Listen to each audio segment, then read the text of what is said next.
नमस्कार सगळ्यांना, कशा आहेत सगळेजण. आज जर आपण बघितलं, बऱ्याच ठिकाणी जागतिक महिला दिनाचं सेलिब्रेशन करण्यात आलं. खूप ठिकाणाहून महिलांना मोठ्या प्रमाणात शुभेच्छांचा वर्षाव त्यांच्यावर होत आहे. जर पूर्वीची स्त्री बघितली तर ती पाहिलं तर सीमित आयुष्य जगत होती आणि आजकालच्या ह्या जे सेलिब्रेशन आहे ते पाहून आपल्याला कळेल की पूर्वीची स्त्री आणि आत्ताची स्त्री काळ फार बदललेला आहे आणि स्त्री आता पूर्वीच्या सीमित आयुष्य जे जगत होती तसं काही आता जगताना दिसत नाही आहे. तर बऱ्याच ठिकाणी संडेला सुट्टी होती, त्यामुळे कार्यालयाच्या ठिकाणी सोमवारी आणि शनिवारी हे डेचं सेलिब्रेशन करण्यात आलं.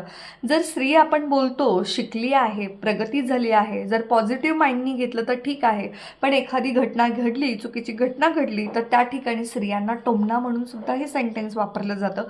स्त्री शिकली आणि प्रगती झाली. खरंच खऱ्या अर्थाने स्त्रीला स्वातंत्र्य मिळालेलं आहे का? जर असे टोमणे जर खाली मान घालून जर स्त्रियांना ऐकावं लागतात तर तिथं का म्हणून प्रश्नचिन्ह निर्माण होतो.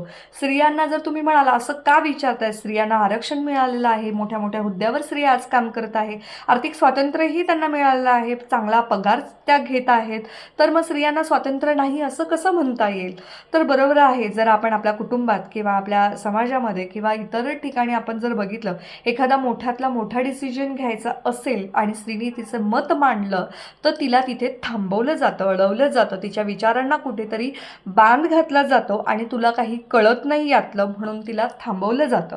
जर तिथे मग स्त्रीसुद्धा ते ॲक्सेप्ट करते की ठीक आहे, मला माझ्या ज्या वेळामध्ये माझं घर संसार बघून मी काम करते आहे आणि त्याचा थोडाफार जो मोबदला मला मिळतो आहे त्याच्या बाउंड्रीजच्या पलीकडे जाऊन जर मी पुरुषांसारखं जर वेळी अवेळी काम करू शकत नाहीये तर खरंच मला काही कळत नाही आणि ती गप्प राहते आहे आणि तिच्या विचारांना तरीही स्वतःच्याच विचारांना ती कुठेतरी थांबवते आहे.